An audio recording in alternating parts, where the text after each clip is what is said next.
The package arrived at dusk, addressed to me in handwriting I didn't recognize. No return address, just a small, heavy box left on my porch. I lived alone on Hollow Lane, a dead-end road in rural Maine, where neighbors were scarce and visitors rarer. Inside the box was a brass key, old and tarnished, with a note, "For the door that doesn't exist." I laughed it off, some prank maybe. But that night, I heard scratching from the basement, like something was trying to claw its way out. I'd moved to Hollow Lane 3 months ago, trading city noise for quiet. The house was a steal, a 2-story colonial with creaky floors and a wraparound porch, rented from a landlord named Harold Grayson, who only emailed.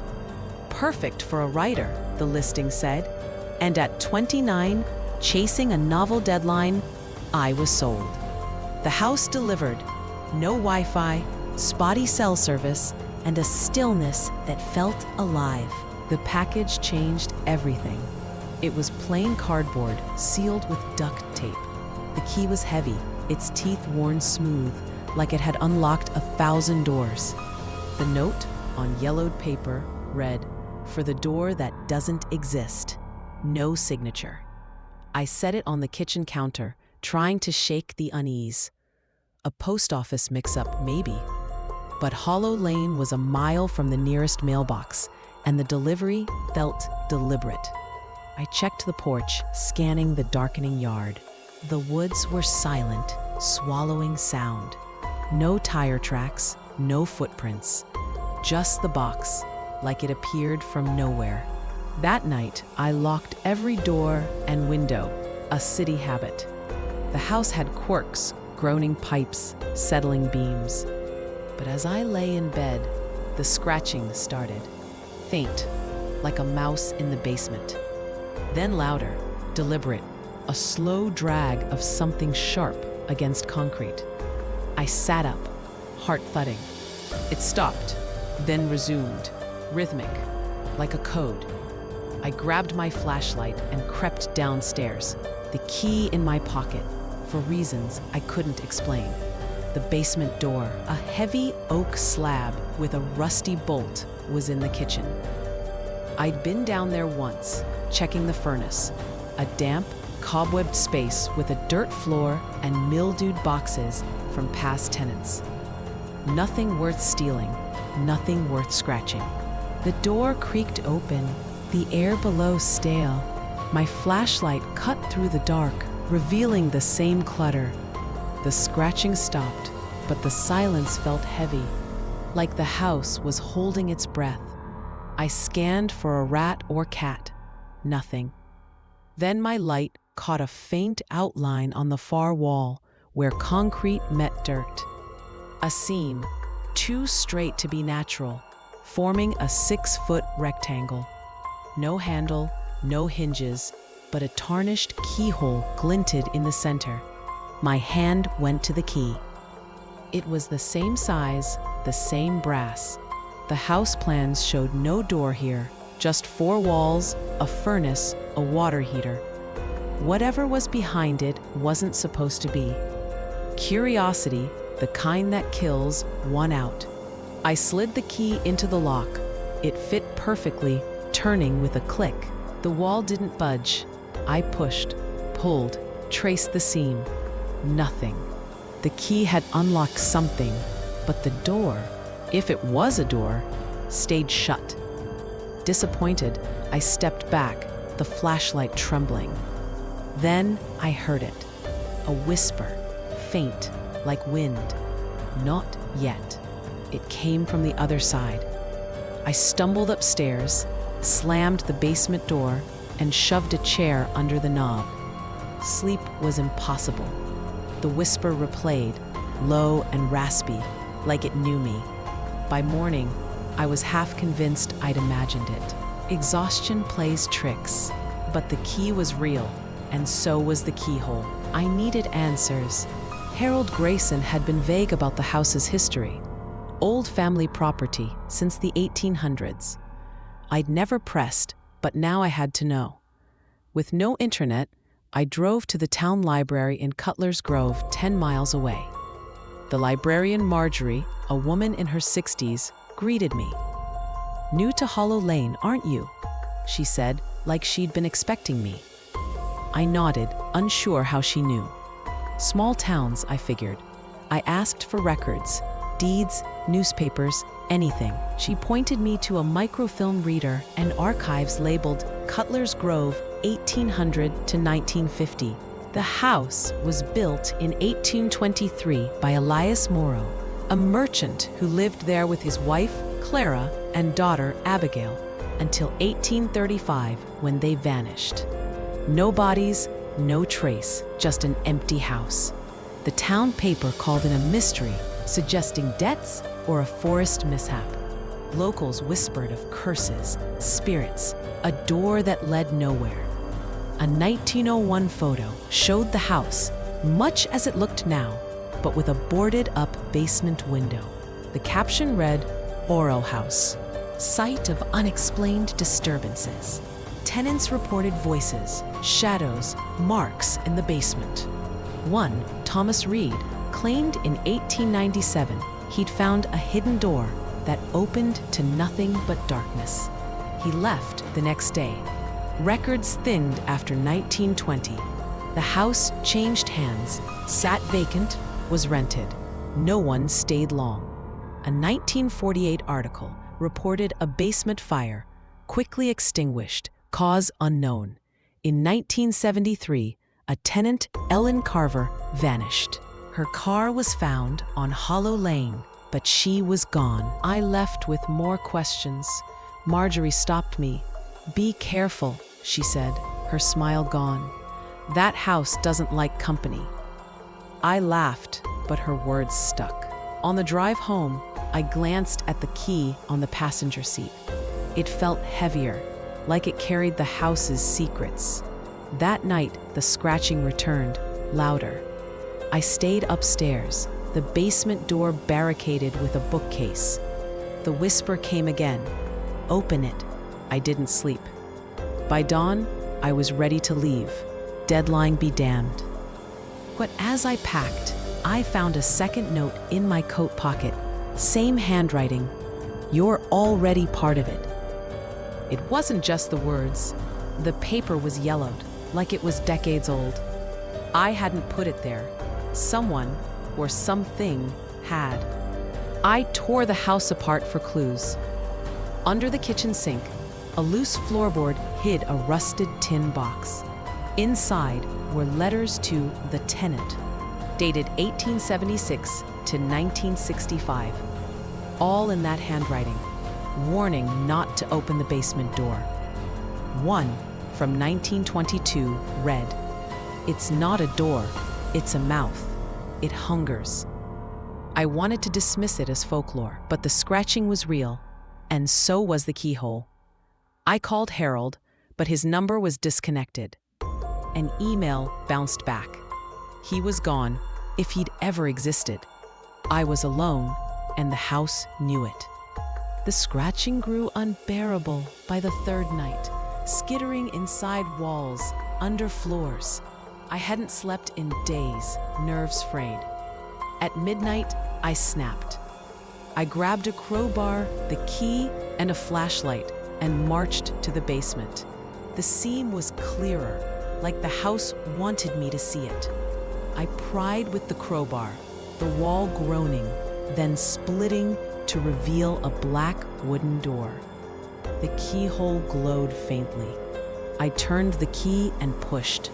Beyond was a tunnel carved into the earth, walls slick with moisture. The air was sour, like rotting fruit. My flashlight barely pierced the dark, the beam swallowed. I stepped in, the dirt soft underfoot. The scratching stopped, replaced by a low hum, like a heartbeat.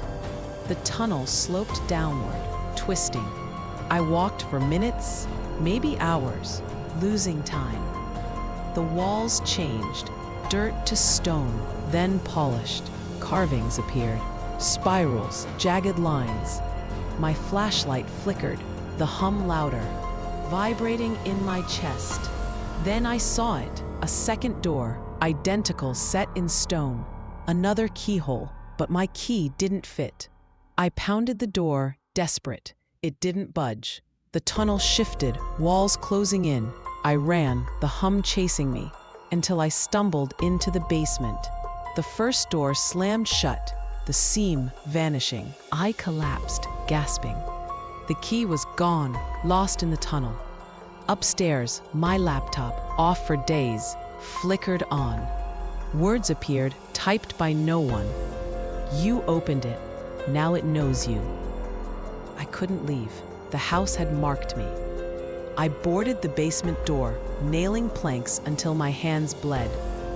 The scratching stopped, but the hum remained, a pulse in the walls. I returned to the library, digging deeper. Marjorie was gone, replaced by a wary clerk. I found Clara Morrow's 1834 journal, hidden in a box. She wrote of Elias's obsession with the basement, digging nights, claiming he'd found a door to the other side. Clara described whispers, Abigail's nightmares, shadows without light. The last entry, he opened it, God help us. I tracked down Paul Whitmore, the town historian, in a trailer outside Cutler's Grove. He knew the Morrow story. The house chooses its tenants, he said, sipping whiskey. It sends the key. You got one, didn't you? I nodded. You're in the cycle. It wants something. Your fear, your blood, your soul. The house feeds. I laughed, hollow. Paul gave me a name, Rebecca Holt, a 1985 tenant who left alive, now in a nursing home an hour away. I drove there. Rebecca was frail, eyes sharp. You found the door, she said before I spoke. I opened it, saw the tunnel, stopped at the second door. I didn't have the key. What's behind it? I asked.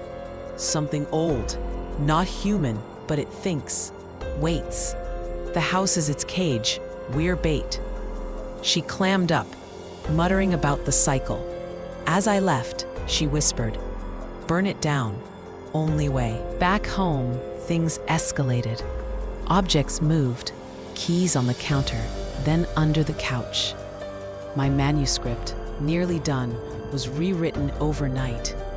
Open the second door. I burned the pages, but the words lingered. Then, the second key arrived, on my pillow, gleaming. Silver, newer, sharper teeth. A note, finish what you started. I locked it in the tin box, but the hum shook the walls. I tried burning the house, dousing the basement in gasoline. The flames caught, then died. Snuffed by an unseen force, the house wouldn't let me. I drove to Paul's trailer, empty, door ajar, a single shoe print in the dirt. Desperate, I reopened the basement door. The seam was back, the tunnel waiting. I took the silver key and a knife. The tunnel was shorter, carvings glowing. The second door's keyhole beckoned. I turned the key and pushed. Beyond was a vast, circular chamber, walls pulsing with the hum. In the center, a figure, not human, but shaped like one, shifting like smoke. No face, just endless black eyes. You came, its voice in my head. You always do.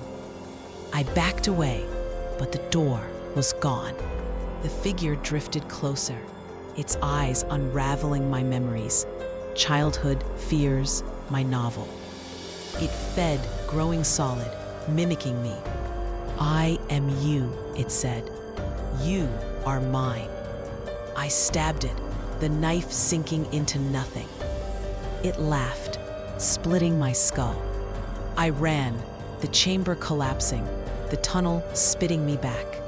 The door sealed, the seam gone. The laugh followed, woven into the hum. I couldn't stay, but I couldn't leave. The house owned me, its hum in my veins. I wrote everything, hoping to warn the next tenant. The manuscript grew, pages filling without my touch. It was the house's story now. Then Paul reappeared, knocking at dawn, face gaunt. "I found a way," he said. "The cycle can end, but it costs."